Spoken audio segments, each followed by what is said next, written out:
Hello दोस्तों, good evening. मैं आपके लिए जीके के क्वेश्चन लेकर आई हूँ।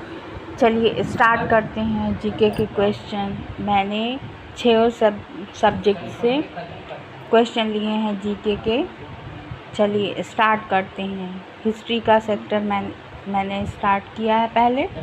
चलिए इसको मैं बताती हूँ।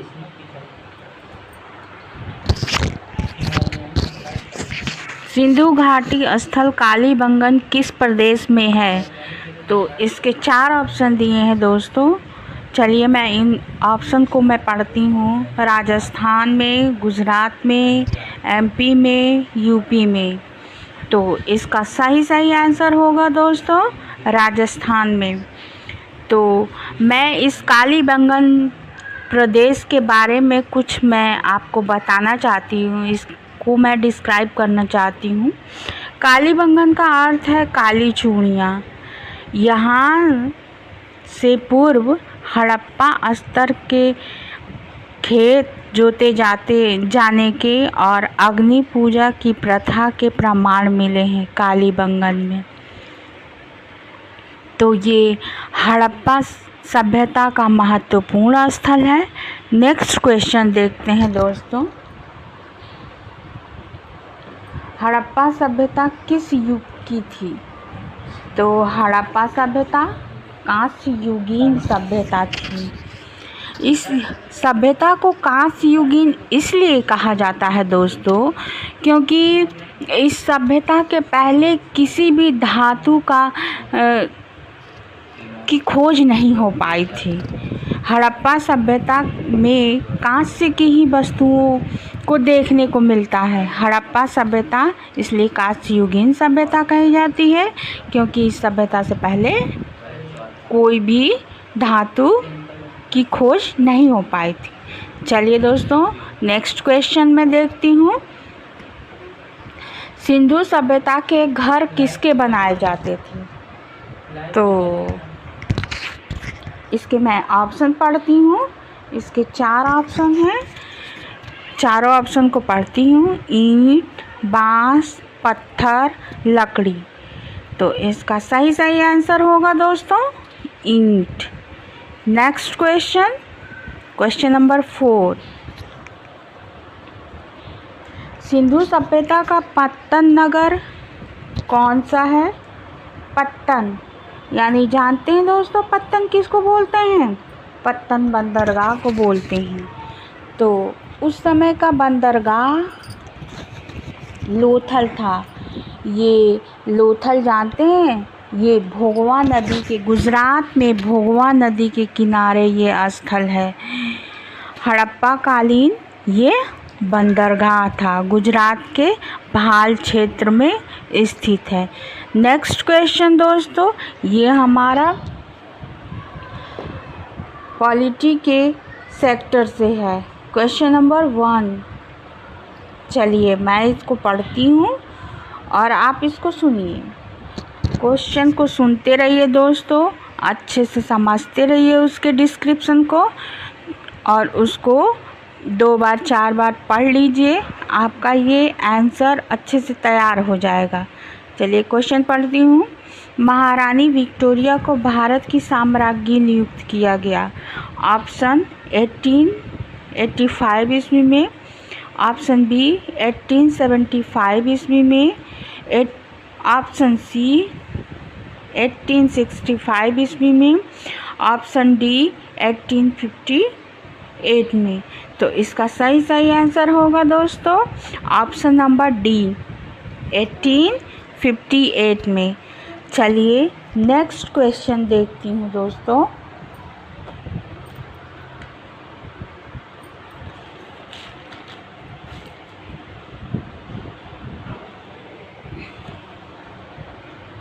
कैबिनेट योजना के विषय में कौन सा कथन सही नहीं है?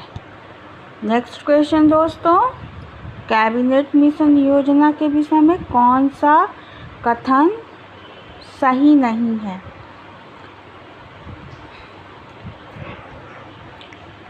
तो इसके बारे में मैं बोलती हूँ। प्रांतीय समूहीकरण, भारतीय सदस्यों वाला अंतरिम मंत्रिमंडल, पाकिस्तान की स्वीकृति, संविधान निर्माण का अधिकार।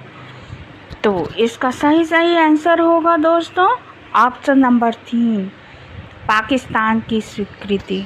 इसमें क्या है दोस्तों, ये आपका ऑप्शन बोल रहा है नहीं वाले क्वेश्चन बहुत ध्यान से पढ़ते हैं और उसमें गलती होने की संभावना बहुत अधिक होती है। तो इसमें पाकिस्तान की स्वीकृति नहीं थी और जो 3 और ऑप्शन दिए हैं, option A, option B and option D, ये सारे कैबिनेट मिशन योजना के विषय में सही इंफॉर्मेशन देते हैं, जैसे प्रांतीय समूहीकरण, भारतीय सदस्यों वाला अंतिम मंत्रिमंडल, संविधान निर्माण का अधिकार। नेक्स्ट क्वेश्चन दोस्तों, क्वेश्चन नंबर 7। क्वेश्चन नंबर 7 मैं पढ़ती हूँ आपके सामने और इसको आप ध्यान से सुनिए दोस्तों। इसमें कुछ मैंने डिस्क्रिप्शन भी दिए हैं, उसको आप अच्छे से ध्यान से सुनिए। उस डिस्क्रिप्शन से भी बहुत सारे आंसर हल हो जाते हैं। भारतीयों को वर्ष 1947 में सार्वभौम सत्ता सौंपने की योजना निम्न में से किस नाम से जानी जाती है? ऑप्शन पढ़ती हूँ। डुरंड योजना, मार्लेमिंटो योजना, माउंटबेटन योजना, वेवेल योजना। तो इसका सही आंसर होगा दोस्तों माउंटबेटन योजना।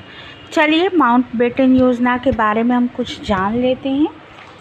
तो क्या जानते हैं दोस्तों, ये योजना 3 जून 1947 को माउंटबेटन ने प्रस्तुत की और इस योजना में पता है दोस्तों, जिसमें भारत की राजनीतिक समस्या को हल करने के विभिन्न चरणों की रूपरेखा प्रस्तुत की गई। इस योजना में राजनीतिक समस्याओं को किस तरह से निपटारा किया जाए इसके बारे में बताया गया है। नेक्स्ट क्वेश्चन दोस्तों, क्वेश्चन नंबर 8।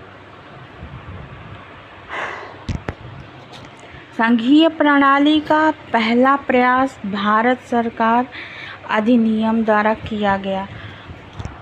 दोस्तों इस क्वेश्चन में थोड़ी सी कमी रह गई है, लेकिन मैं इस क्वेश्चन को फिर से पढ़ लेती हूँ। अगर आप ध्यान से सुनेंगे तो ये आपका क्वेश्चन क्लियर हो जाएगा। संघीय प्रणाली का पहला प्रयास भारत सरकार अधिनियम द्वारा किया गया था। सन पूछ रहा है दोस्तों, तो इसका सही टाइमिंग क्या होगा आपको पता होगा, 1935। चलिए इसके बारे में कुछ इंफॉर्मेशन क्रिएट करते हैं। भारत शासन अधिनियम 1935 भारत के वर्तमान संविधान का प्रमुख स्रोत 1935 का अधिनियम। इस 1935 में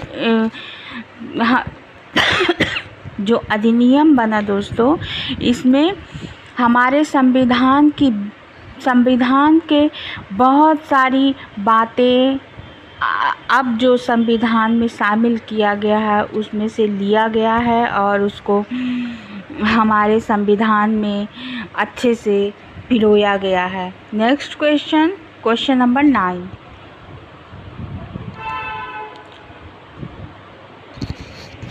प्रचंड बेरोजगारी का सामान्य अर्थ होता है। क्या अर्थ होता है? चलिए इसको मैं पढ़ती हूँ ऑप्शन को। लोग बड़ी संख्या में बेरोजगार रहते हैं। नेक्स्ट ऑप्शन, व्यक्तिगत रोजगार उपलब्ध नहीं है। श्रमिकों को सीमांत उपयोगिता शून्य है। श्रमिकों की उत्पादकता नीची है।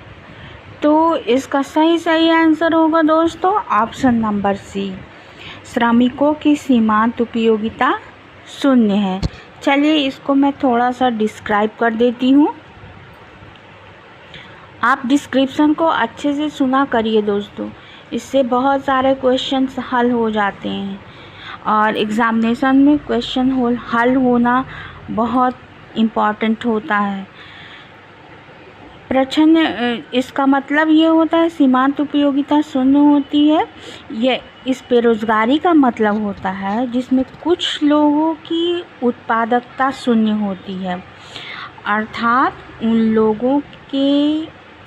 लोगों को उस काम से हटा लिया जाए तो भी उत्पादन में कोई अंतर नहीं होता है। नेक्स्ट क्वेश्चन देखती हूँ दोस्तों, क्वेश्चन नंबर 10, संरचनात्मक बेरोजगारी का क्या कारण है? चलिए दोस्तों इसका ऑप्शन पढ़ती हूँ।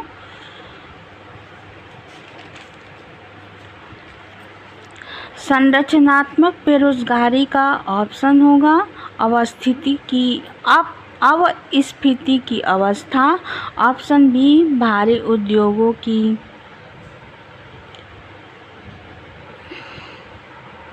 उद्योगों की अभिन्नति, कच्चे माल की कमी, अपर्याप्त उत्पादन क्षमता। तो दोस्तों इसका सही ऑप्शन होगा ऑप्शन नंबर डी, अपर्याप्त उत्पादन क्षमता। चलिए इसको भी मैं थोड़ा डिस्क्राइब कर देती हूँ। यह बेरोजगारी तब होती है दोस्तों जब बाजार की स्थितियों में दीर्घकालीन परिवर्तन के कारण कुछ उद्योगों में गिरावट आ जाती है। बाजार की कंडीशन बहुत दिनों तक खराब रहती है तो इस तरह की बेरोजगारी उत्पन्न हो जाती है। नेक्स्ट क्वेश्चन देखती हूँ दोस्तों, वैश्वीकरण का क्या अर्थ है? चलिए हम वैश्वीकरण के बारे में जानते हैं। वैश्वीकरण का अर्थ हम पहले इसके ऑप्शन को पढ़ेंगे। अर्थव्यवस्था का एकीकरण, वित्तीय बाजार का एकीकरण, घरेलू अर्थव्यवस्था का वैश्विक अर्थव्यवस्था के साथ एकीकरण, अर्थव्यवस्था के विभिन्न खंडों का एकीकरण।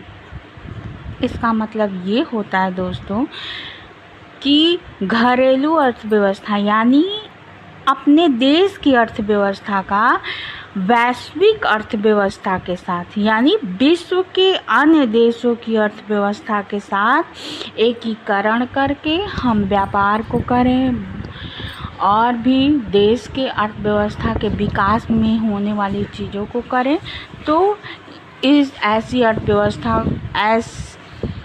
ऐसी अर्थव्यवस्था को वैश्वीकरण का नाम देते हैं। नेक्स्ट क्वेश्चन नंबर 12, किस राज्य को अत्यधिक कुपोषण के कारण भारत का इथोपिया कहा जाता है? पहले हम ऑप्शन पढ़ते हैं दोस्तों। Bihar, option A, option B MP, option C Odisha, option D Jharkhand. तो इसका सही आंसर होगा दोस्तों एमपी। नेक्स्ट क्वेश्चन मैं पढ़ती हूँ, ये हमारे ज्योग्राफी सेक्टर से है। चलिए मैं पढ़ती हूँ इस सेक्टर को। क्वेश्चन नंबर 13, अंतरिक्ष में कुल कितने तारामंडल हैं? तो हम अंतरिक्ष में तारामंडलों की संख्या के बारे में बात करते हैं। तो इसका सही ऑप्शन होगा दोस्तों option number C 89। Next question देखती हूँ,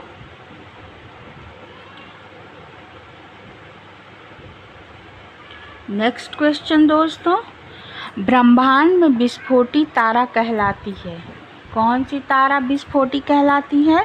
तो इसका सही ऑप्शन होगा दोस्तों अभिनव तारा। नेक्स्ट क्वेश्चन देखती हूँ, क्वेश्चन नंबर 15, नॉर्वे में अर्धरात्रि के समय सूर्य कब दिखाई देता है? तो इसके ऑप्शन को मैं पढ़ती हूँ।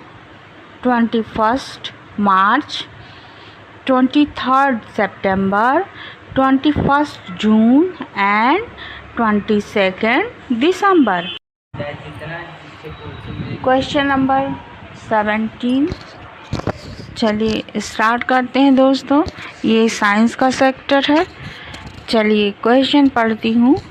कार्य का मात्रक क्या है? Option A joule, option B newton, option C watt, option D dine.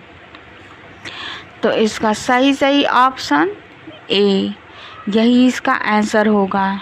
Option A क्या लिखा हुआ है? जूल। चलिए क्वेश्चन नंबर 18 क्वेश्चन पढ़ती हूँ। वायु निम्नलिखित में से क्या है? इसके 4 ऑप्शन दिए हैं। ऑप्शन पढ़ती हूँ दोस्तों, ध्यान से सुनिए। ऑप्शन ए तत्व, ऑप्शन बी यौगिक, ऑप्शन सी मिश्रण, इसमें से कोई नहीं। जैसा कि आप जानते हैं दोस्तों कि वायु सभी गैसों का मिश्रण है और विभिन्न गैसों से मिलकर पूरा हमारा वायुमंडल बना है, पूरा ब्रह्मांड बना है। तो ये वायु क्या है?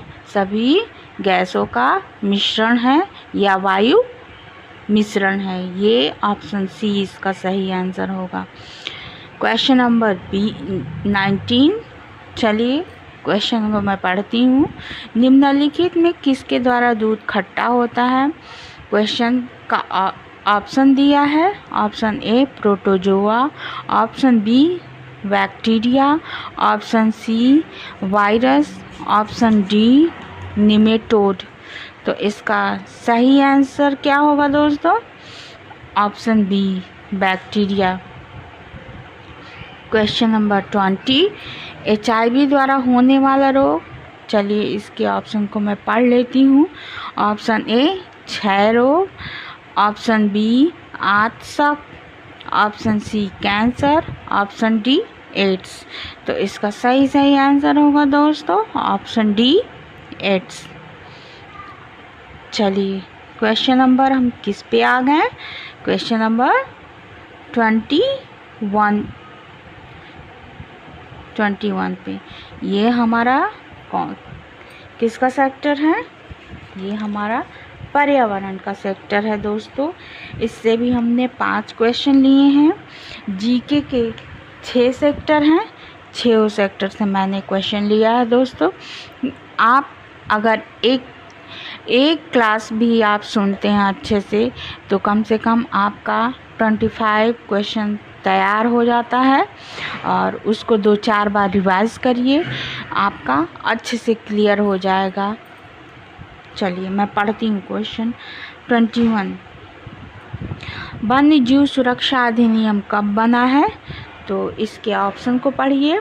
Option A 1971, option B 1972, option C 1973, option D 1974। तो इसका ऑप्शन बी 1972 सही होगा आंसर। Question number 22। चलिए क्वेश्चन नंबर 22 को पढ़ती हूँ। वन संरक्षण अधिनियम कब बना? इसके ऑप्शन को पढ़िए। Option A 1980, option B 1985, option C 1990, option D 1991। तो इसका सही आंसर होगा दोस्तों 1980। Question number 23। चलिए क्वेश्चन को पढ़ती हूँ।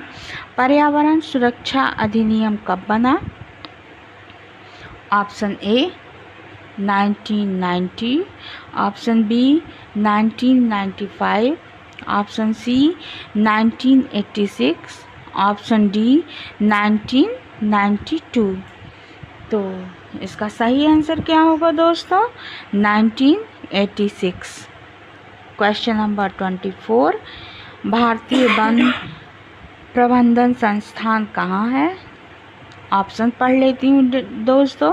Option A Delhi, Mumbai, option C Andhra Pradesh, option D Bhopal.